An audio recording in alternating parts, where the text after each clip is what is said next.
Assalamualaikum warahmatullahi wabarakatuh. Halo teman-teman semua. Apa kabar nih kalian semua? Semoga sehat selalu ya.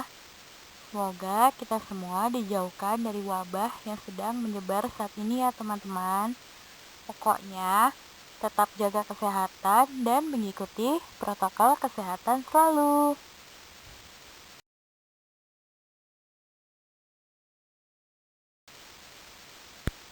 Jadi, pada mata kuliah kali ini, kami dari kelompok 4 ingin mempresentasikan bab tentang metode sosiometri.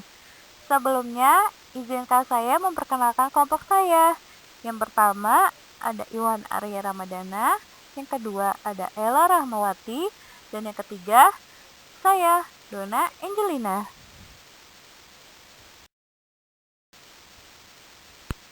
Metode sosiometri. Sebelumnya, kita mau tanya nih sama teman-teman semua. Ada yang tahu nggak sih metode sosiometri itu apa? Buat teman-teman yang belum tahu metode sosio itu apa, yuk langsung aja kita mulai pembahasannya. Sebelum lebih lanjut, kita harus mengetahui tentang pengertian sosiometri, peran dan fungsi konselor dalam metode sosiometri, angket sosiometri, kelebihan dan kekurangan angket sosiometri, dan manfaat metode sosiometri bagi bimbingan dan konseling. Pengertian sosiometri. Sosiometri merupakan metode pengumpulan data tentang pola dan struktur serta hubungan antara individu-individu dalam suatu kelompok. Metode ini didasarkan pada pemikiran bahwa kelompok itu mempunyai struktur yang dapat diukur secara kualitatif dan kuantitatif. Hasil pengolahan sosiometri akan diperoleh gambaran jumlah skor yang diperoleh setiap orang, pola hubungan, intensitas hubungan, serta posisi peserta didik dalam kelompoknya.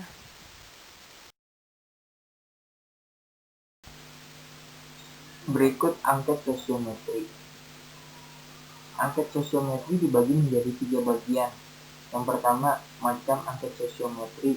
Yang kedua, hubungan dalam sosiometri. Yang ketiga, langkah-langkah dalam angket sosiometri. Macam angket sosiometri dibagi menjadi 3 bagian kembali. Yang pertama, normatif. Yang kedua, skala bertingkat. Yang ketiga, siapa dia. Bentuk hubungan dalam sosiometri pun dibagi menjadi 4 bagian. Hubungan sosial bentuk segitiga, hubungan sosial bentuk bintang, hubungan sosial bentuk intim, hubungan sosial bentuk jala, dan langkah-langkah dalam angket sosiometri dibagi menjadi 3 bagian. Langkah penyusunan angket sosiometri, langkah pengadministrasian, langkah pengolahan, dan analis.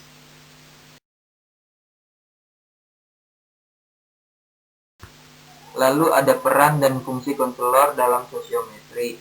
Peran dan fungsi konselor dalam sosiometri meliputi 1. Perencanaan, yang dimana menetapkan tujuan, pelaksanaan asesmen, pembuatan angket sosiometri, menetapkan peserta didik sebagai sasaran asesmen.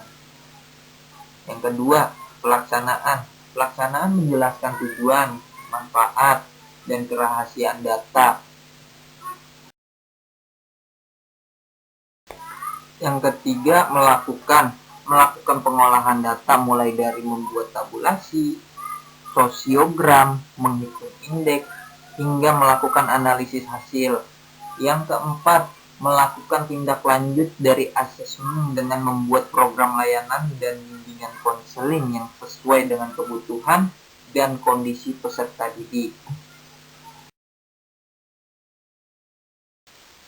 Jadi teman-teman, setelah kita membahas pengertian sosiometri, angket sosiometri, peran dan fungsi konselor dalam metode sosiometri, sekarang kita membahas kelebihan dan kelemahan metode sosiometri.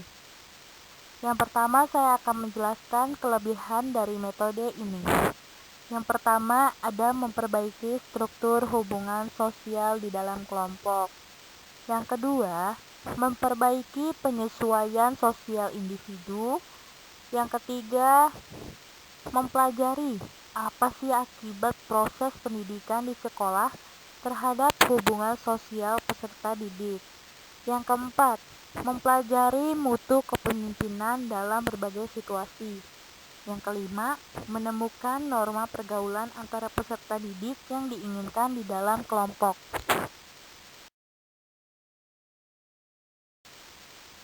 Berikutnya, kelemahan dari metode sosiometri. Yang pertama, hanya dapat diterapkan pada kelompok peserta didik yang sudah saling mengenal dalam waktu yang cukup lama. Yang kedua, akurasi data penggunaan sosiometri sesuai tujuan yang sangat ditentukan oleh kemampuan guru pembimbing dalam menyusun angket sosiometri. Lalu, yang ketiga, peserta didik tidak mudah untuk menetapkan pilihan teman, menetapkan intensitas hubungan yang selama ini terjadi, maupun saat menetapkan kriteria pribadi atau sifat-sifat anggota kelompok di dalam lingkungannya atau di kelasnya.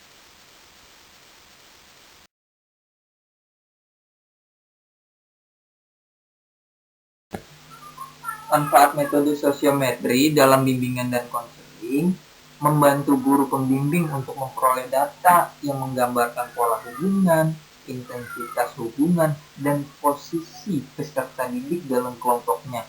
Contohnya, seperti mengetahui populasi seorang peserta didik dalam kelompoknya, terus mengetahui kesukaran peserta didik terhadap teman sekelompoknya.